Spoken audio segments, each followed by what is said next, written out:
you a lot as you are a thinker. Getting your Raspberry Pi up and running is pretty easy, and whatever project you are doing, there's probably a guide that can walk you through the process. But a few tools and terminal commands you will use in almost every PI and ever, since most PI projects run on Linux. Having some command lines steps make the PI much easier to work with. But even if you are not a Linux, these commands can teach you a lot as you thinker. So it's a good idea to become familiar with them now. ScareShell or SSH allow you to remote in from your laptop or desktop and use the PIS Linux terminal as if it were sitting right in front of you. This is particularly useful for the PI since it is not always connected to a display. If you are using the PI as a file server, for example, you may just have it stashed in a closet with a USB drive hooked up to it. Most PI distribution will come with SSH disabled by default, so you have to enable it from the setting first.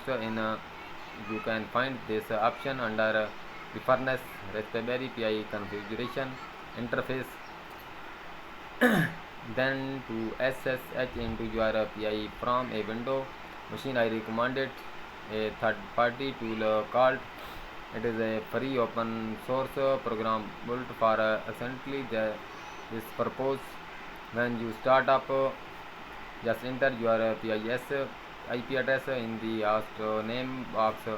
If you do not know its IP address, this tool can help you find it. Then click the open button. A terminal will appear and you can log in using your PIS. By default, PIS is the username and Raspberry is the password, but this may vary depending on the image you downloaded and how you set it up. You will probably want to change it to something other than the default for security reason. For the terminal, you can run any command to run it on your PI. If you are using a Mac or a Linux system, SSHing is a bit different. You just need to open a terminal and run the following command: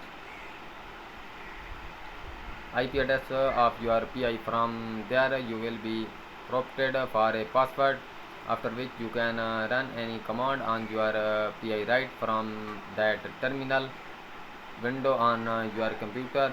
If you plan on SSH into your PI often, it may help to set a IP for your PI so the address is easy to remember. Installing programs is a bit different in Linux than it is on Windows or Macs. While you can head to a website and download an